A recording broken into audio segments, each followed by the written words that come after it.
The road to Ravenhill twisted like a black serpent through the forest, and Elena Carter's headlights barely pierced the fog, swallowing everything ahead. She had driven this road 100 times growing up, but tonight it felt like she was entering somewhere the living didn't belong, somewhere the hill itself waited for her. Her younger brother Mason had been missing for 48 hours. No calls, no leads, just a rumor from his friends. He was dared to enter Ravenhill Cemetery at night. Elena's stomach knotted so tightly she could barely breathe.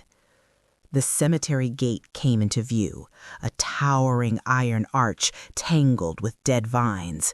The closed after dark sign swung gently, even though there wasn't a breeze. The chains that once sealed the gate lay snapped on the ground, as if something inside had broken out instead of someone forcing their way in. Elena whispered to herself, "Mason, what did you do?" The moment she stepped through the gate, her phone signal died. The flashlight app flickered. Even the air felt wrong, thick, cold, and heavy, like something unseen watched from the tree line. Ravenhill Cemetery spread over acres, but the darkness made it feel endless. Headstones leaned like broken teeth, mausoleums sagged into the earth. Thick white fog curled around the graves, as if rising from beneath them.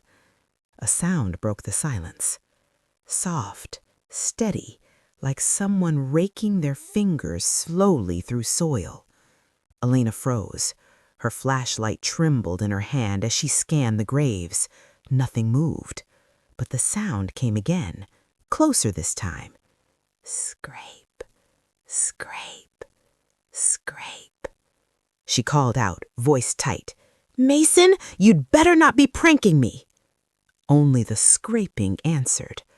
Heart pounding, she moved toward the old mausoleum. A small flash of color caught her eye, half buried in the dirt. She knelt and pulled it free. Mason's keychain, a tiny silver wolf. He never went anywhere without it. The soil beneath the keychain was disturbingly fresh, too fresh, as if something had clawed its way out of the ground minutes ago. Suddenly, a grave behind her shifted. Not the wind, not an animal. The earth moved. Elena stumbled back, hand clamped over her mouth as the soil rose, cracked, and sank again, like a slow exhale, as if the grave was grieving. Before she could run, a voice rasped behind her. "You shouldn't be here." She spun around. An old man in a dark coat stood at the path's edge, lantern in hand. His face was pale, eyes wide with a fear she didn't understand. Elena rushed to him. "My brother, Mason, he came here. I found his—" The old man grabbed her arm with surprising strength. "If he entered this place after sunset, the hill has him." "What does that mean?" Elena cried. He looked over her shoulder at the grave that still shifted like a restless chest, rising and falling. "It's almost midnight," he whispered, "and the graves open after midnight." A deep rumble shook the ground. The church bell on the hilltop began counting down the final minute. Dong, dong. The graves all around them trembled. Dong, dong. The soil split. Something inside was waking. The final bell strike echoed across Raven Hill like a warning from something ancient.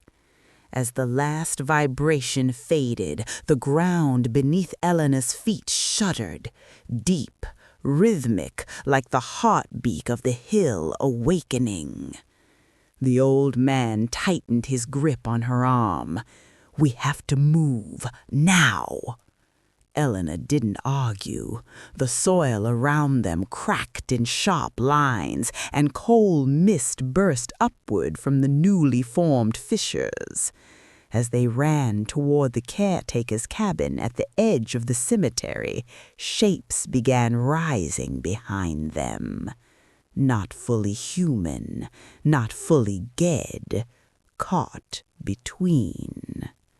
The cabin door slammed shut behind them. The caretaker, Mr. Hawthorne, barred it with a heavy steel rod. Outside, the graves groaned as if hundreds of chests strained for their first breath in centuries. Eleanor pressed her back to the wall, breathing hard. "What are they? What's happening?" Hawthorne lit an old lantern, the flame trembling. Raven Hill is cursed soil. Too many were buried here with unfinished deaths. Soldiers shot before they knew they'd been hit. Children who never woke. Bodies dumped in mass graves. Their spirits don't rest. They starve. For what? Eleanor asked, though she already feared the answer. For warmth, for life. Outside, heavy footsteps crunched against gravel, slow, dragging, deliberate. Something scraped across the cabin wall, nails or bones tracing long lines in the wood.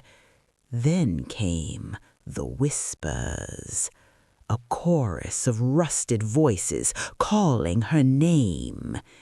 Elena, Elena. Her skin went cold. "How do they know me?" Hawthorne's voice was grim. "The moment you entered the gate after dark, the hill mocked you. You're alive, warm, breathing. They feel you." He swallowed. "They want you." A hand slapped the window. Eleanor gasped, a pale, swollen face pressed against the glass, eye sockets hollow, jaw unhinged, worms writhing through its teeth. It scraped its nails down the window, leaving long black streaks of soil and decay. Hawthorne yanked the curtain shut. "They won't break in, not yet. They wait. They always wait." "For what?" Eleanor whispered. "For the gravekeeper." The cabin floor thumped as if something enormous walked nearby. The walls vibrated. Hawthorne grabbed a rusted iron key from the shelf. "Listen carefully. The dead wander the grounds, but the living, when caught, are taken to the crypt beneath the hill. If your brother's alive, that's where he is." Eleanor steadied herself, forcing fear down her throat. "Then take me there." Hawthorne hesitated. "You don't understand. The crypt is where the gravekeeper reigns. Once we step out that door, the dead will follow. They move faster once the hill fully wakes." A thunderous crack hit the cabin roof. Dust fell from the ceiling. Eleanor inhaled sharply. "We don't have a choice." Hawthorne nodded once, defeated. "Then stay behind me, and whatever you do, don't look directly at them. Fear feeds them." He unbarred the door. The moment the door cracked open, freezing fog rushed inside, carrying the scent of rotted earth. Eleanor gripped the lantern tightly. Hawthorne whispered, "Run." They stepped outside. Every grave on Raven Hill had opened, and the dead were waiting for them. The moment Elena and Hawthorne stepped out of the cabin, the cold hit like a wall. Fog swirled around their ankles, twisting like fingers reaching from the earth. The dead stood between the graves, silent now, watching, their hollow eyes glowing faintly in the dark. Hawthorne grabbed Elena's wrist. "Don't stop. Don't focus on them. They sense attention." Elena nodded, but her heart hammered so loudly she thought the creatures could hear it. They moved through a narrow trail between leaning tombstones. The dead shifted as they passed, slow rotations of their heads, slight turns of their bodies, as though tracking their warmth.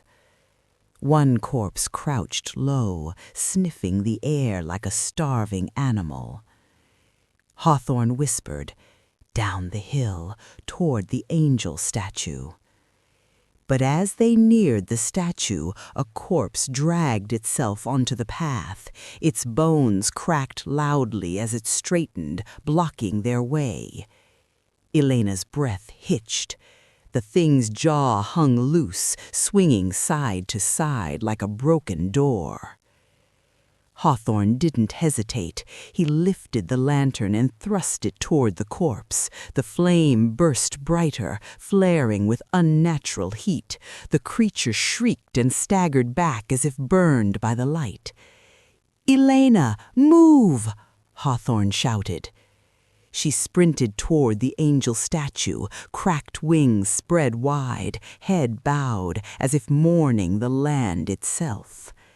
Beneath its feet was the entrance, a stone staircase spiraling underground. Hawthorne swung the lantern one more time to push back the dead. "Down the stairs! Go!" Elena didn't argue. She descended, but halfway down, the temperature dropped sharply. Her breath fogged instantly. The stone walls dripped with moisture, the air thick with the metallic scent of old blood. Hawthorne slammed the iron gate shut behind them, barring the dead from entering the stairwell. For now. Elena whispered, "How do we find Mason in this maze?" Hawthorne raised his lantern. "We start with the tunnels. The gravekeeper keeps the living close until dawn takes them." They moved deeper. The tunnel walls bore carved symbols, scrawled circles, runes, and scratched tally marks from desperate hands. The deeper they went, the louder the sounds became. Not footsteps, not whispers. Breathing. Wet, hungry breathing echoing through the stone. Elena's pulse quickened. Someone's alive down here. Or something, Hawthorne warned. The tunnel widened into a massive chamber, and Elena froze. Bodies hung upside down from iron hooks, dozens of them, some unconscious, some whispering incoherently, some barely clinging to life as the cold sucked their breath out. And in the center, Mason. His skin was pale, lips blue, eyes half open but unfocused. "Mason!" Elena screamed, rushing forward. A gurgling rasp echoed from the shadows. Hawthorne lifted the lantern, flame trembling violently. From the back of the chamber something massive stirred, bones scraping against stone, metal dragging across the ground. A towering figure stepped into the lantern's glow. Wrapped in rotting burial cloth, face hidden under a cracked skull mask, fingers long as knives, and in its hand a shovel twice the size of a man. The gravekeeper. Its voice was a deep, hollow whisper. "You have come for the boy, then stay forever." The lantern flickered, the chamber shook, and the gravekeeper charged. The gravekeeper lunged, its shovel slamming into the stone floor with a thunderous crack. Elena grabbed Mason and rolled just as jagged rocks exploded upward from the impact. The lantern flew out of Hawthorne's hand, spinning across the floor until it hit a bone pile and sputtered. Darkness swallowed everything except the dim glow of dying candles. "Stay behind me!" Hawthorne shouted, pulling a rusted iron rod from the chamber wall. His voice wavered. He knew how hopeless this was. The gravekeeper towered over him like a monument of death, its breath rattling through a chest that hadn't held air in centuries. The monster swung again. Hawthorne blocked it, barely. The impact hurled him backward, slamming him into a slab of stone. Elena screamed as he crumpled, coughing blood, but still conscious. "Elena, take the boy. Get to the door," he gasped. The gravekeeper turned toward her, its empty eye sockets locked onto her warmth. Its voice was a growl. "The hill needs breath. The hill needs life." Elena dragged Mason toward the edge of the chamber, her muscles burning. But the ground shook violently. Graves beneath the crypt burst open, skeletal arms clawing outward. The dead rose, surrounding them, forming a circle that closed in tighter and tighter. Mason's voice barely whispered, "Elena, I'm cold." The gravekeeper lifted his shovel for the killing blow. And then Elena saw it, the glowing symbol carved into the stone pillar behind the monster, the same symbol she'd touched earlier to open the crypt door, the same symbol that reacted to heat, to life. "Elena," Hawthorne wheezed, "use your blood. It awakens the stone." Without hesitating, she ripped a shard of broken bone from the floor and cut her palm. Blood dripped hot and fast. The dead hissed and shrank back from the scent. She ran, not away from the gravekeeper, but toward it. The monster roared, swinging its shovel wildly. Elena slid on her knees, ducking under the blade as it whooshed over her head. She slammed her bloodied palm against the glowing symbol. The pillar erupted with white-hot light. The entire crypt shuddered. The dead shrieked, collapsing into piles of dust. The gravekeeper staggered, clutching its skull mask as cracks split through its rib cage. "No," it growled. "The hill must feed." The symbol blazed brighter. A shockwave blasted outward, sending the gravekeeper crashing into the chamber wall. Its body convulsed, decaying rapidly, flesh peeling, bones shattering, burial cloth turning to ash. Elena shielded Mason as the chamber filled with howling winds and falling stone. Then, silence. When the dust settled, the gravekeeper was gone, reduced to a heap of blackened fragments. The other corpses lay motionless, their curse severed. Elena crawled to Hawthorne. "Come on, we have to go." But he shook his head weakly. "My time ended long ago. I stayed only to guard the hill." He smiled faintly. "You saved him. That's enough." The ceiling cracked. Daylight pierced through. Elena dragged Mason up the collapsing stairway. They burst through the cemetery entrance just as the sun finally rose over Raven Hill. The open grave sealed shut. The fog receded. The hill exhaled one final tired breath and went still. Mason leaned against her. "Is it over?" Elena looked back at the cemetery, shadows curling beneath the soil. "For now," she whispered, "but the graves wake at midnight." She took a deep breath. "And next time, the hill won't be ready for us."